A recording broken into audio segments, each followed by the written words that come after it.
Good morning मेरे चुटपुट, कैसे हो? आई होप आप सब अपने घर में खुश और सेफ हो। चलो बच्चों, आज मैं आपको इंग्लिश में क्या लिखना सिखाऊंगी। पहले हम लोग इस फिलअप को कंप्लीट करेंगे, उसके बाद आज मैं आपको वी के बाद क्या आता है, डब्लू लिखना सीखेंगे। बट उससे पहले हमें इस जो फिलअप को मैंने दिया हुआ है कॉपी में, उसे हमें कंप्लीट करना है। जो कि फिलअप है उसे हम लोग पहले कंप्लीट करेंगे, देन उसके बाद हम लोग जो लेटर लिखना है उसे लिखेंगे। तो चलो आप भी अपनी इंग्लिश की कॉपी निकालो और जैसे जैसे मैम कॉपी में फिल करती हैं वैसे आप भी अपनी कॉपी में वो लेटर को फिल करोगे। ठीक है, तो ए के बाद हमें यहाँ क्या लिखना है बेटा, बी। तो हमने यहाँ पे बी लिखा। सी के बाद हमें यहाँ क्या लिखना है, डी। और ई के बाद हमें क्या लिखना है, एफ के बाद जी लिखा हुआ है। जी के बाद हमें क्या लिखना है बेटा, एच के बाद आई है। आई के बाद क्या आएगा, जे। और के के बाद क्या आएगा, एल।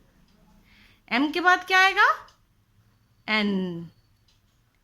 ओ के बाद क्या आएगा बेटा, पी।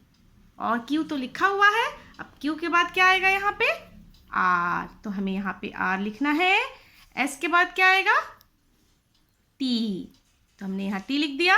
और यू के बाद क्या आएगा बेटा, वी। तो हमने ऐसे वी लिख दिया।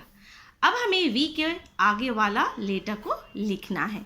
तो चलो मैं आपको डब्लू लिखना सिखाऊंगी, क्योंकि वी के बाद क्या आता है बेटा, वी के बाद क्या आता है, यस। वी के बाद क्या आएगा बेटा, डब्लू। तो चलो डब्लू लिखते हैं। तो डब्लू कैसे लिखोगे, जैसे हम लोग एम लिखते हैं वैसे ही होगा, बट ये उल्टा होगा। देखो कैसे, पहले हमें एक लाइन यानी कि रेड लाइन से एक लाइन ड्रॉ करना है, स्ट्रेट लाइन। ठीक है बेटा, फिर हमें यहाँ पे मिडिल से एक स्लैंटिंग लाइन ड्रॉ करनी है, तो आप डॉट दे लेना। और फिर हमें नीचे की ओर एक और लाइन ड्रॉ करनी है स्लैंटिंग लाइन में, जो रेड लाइन से होगी, बॉटम लाइन से होगी। और फिर हमें एक सीधी लाइन यानी स्ट्रेट लाइन ड्रॉ करनी है, जो कि इस लाइन से जाकर ये मिल जाए इस तरीके से। तो आप इसे उल्टा एम भी कह सकते हो। बहुत सारे बच्चे कॉपी को उल्टा करके डब्लू लिखते हैं, बट वो बेटा ठीक है, बट वो आपकी फिर आदत में, हैबिट में हो जाएगा। इसलिए कोशिश करो कि आप कॉपी को वैसे ही रखकर सीधी में लिखो। फिर से मैं दिखाऊँ आपको। पहले आपको एक रेड लाइन से बॉटम लाइन तक लाइन ड्रॉ करनी है, फिर हमें मिडिल में एक पॉइंट बना दो और हमें स्लैंटिंग लाइन में एक लाइन ड्रॉ करनी है। और फिर हमें इस बॉटम पे भी एक डॉट दे दो और यहाँ से एक स्लैंटिंग लाइन ड्रॉ करो। ठीक है, और फिर हमें एक सीधी लाइन ड्रॉ करनी है ताकि उससे जाकर ये लाइन मिल जाए। बहुत ही आसान है। ठीक है, तो इस तरीके से आप भी डब्लू लिखोगे, स्ट्रेट लाइन, स्लैंटिंग लाइन और फिर से स्ट्रेट लाइन। ठीक है ना, तो इस तरह से आप भी अपनी कॉपी में डब्लू लिखोगे। डब्लू फो क्या होता है, डब्लू फो होता है वॉच, यानी घड़ी को बोलते हैं वॉच, जिसे देखकर हम सब अपने अपने काम को कंप्लीट करते हैं। घड़ी को देखकर सारा काम करते हैं ना हम लोग, तो उस घड़ी को इंग्लिश में बोलते हैं वॉच। ठीक है, तो डब्लू फो वॉच, आप भी इसे अपनी कॉपी में से कंप्लीट करोगे। चलिए नेक्स्ट देखते हैं क्या है। हिंदी में हमें बेटा भ तक लिखना आपको सिखाया था हमने। अब हमें इसे पहले कंप्लीट करना है, फिर भ के बाद आता है म, फिर हम लोग उसे लिखेंगे। तो प के बाद फ लिखना है, तो मैंने बताया है आपको सीधी लाइन एक ड्रॉ करो और फिर जैसे प लिखते हो वैसे ही लिखना है। फिर इसे आप 4 भी बोल सकते हो मैथ्स में, और फिर सीधी लाइन लाकर नीचे लाना है। फ ब लिखा हुआ है, अब हमें भ लिखना है। तो हमने ये लाइन ड्रॉ किया, नीचे की ओर सीधी लाइन ड्रॉ की और फिर ऊपर की ओर ग जैसे लिखते हो वैसे, और फिर इसे टर्न करो, फिर एक सीधी लाइन ड्रॉ करो और यहाँ से इसे गैप रखो। भा में हमेशा गैप होता है, देखो यहाँ पे मैंने भी गैप रखा है। अब हमें म लिखना है, तो माँ में कोई भी गैप नहीं होता है, आप कवर कर सकते हो। कैसे, देखो मिडिल से आप एक लाइन ड्रॉ करोगे, फिर हमें ऊपर की ओर जाना है और इसे इस तरह इस लाइन में इसे मोड़ देना है और एक सीधी लाइन ड्रॉ करनी है। तो ये बन गया आपका म। भ में गैप है और म में गैप नहीं है, बस यही अंतर होता है भ और म में।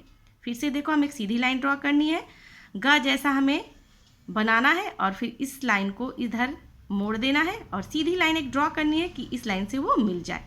तो म से क्या होता है बेटा, म से होता है मछली। मछली देखे हो ना, नदी में रहती है मछली, और अगर किसी के घर में एक्वेरियम होगा तो उसमें भी बहुत सारे आपके पास मछलियाँ होंगी, है ना। तो म से क्या होता है मछली। बाकी जो पेज है आपका ये होमवर्क है, इसे कंप्लीट करोगे। चलो अब मैथ्स में देखते हैं बेटा क्या है। मैथ्स में पहले हम लोग इसे कंप्लीट करेंगे ये फिलअप को, उसके बाद हम लोग आज 24 लिखना सीखेंगे। 1 1 11 तो लिखा हुआ है, अब हमें यहाँ 1 1 11 के बाद क्या आता है 1 2 12, 1 3 13 के बाद क्या आएगा 1 4 14। आप बोलते जाओगे काउंटिंग तो आपसे कोई भी मिस्टेक नहीं होगा, आप एकदम सही सही लिख पाओगे। 1 5 15 के बाद 1 6 16, 1 7 17 के बाद 1 8 18, 1 9 19 के बाद 2 0 20, 2 1 21 के बाद बेटा 2 2 22 और 2 3 तो ऑलरेडी लिखा हुआ है। यहाँ पे मैंने आपको प्रीवियस वीडियो में 2 3 23 लिखना सिखाया था और हमने इसे 2 3 23 तक कंप्लीट किया। अब हमें आगे लिखना है कि 2 3 के बाद क्या आता है, तो 2 3 के बाद 2 4 आएगा। तो हमें 2 4 कैसे लिखना है, पहले 2 और देन उसके बाद क्या लिखना है 4, 2 4 24। फिर से देखो, पहले हमें लिखना है 2 एंड 4, 2 4 24। तो आप भी अपनी मैथ्स की कॉपी में इसी तरह से लिखोगे, ठीक है, 2 4 24। बाकी जो पेज है आपका वो होमवर्क है। Okay, that's all for today बेटा। Tata, bye bye and take care.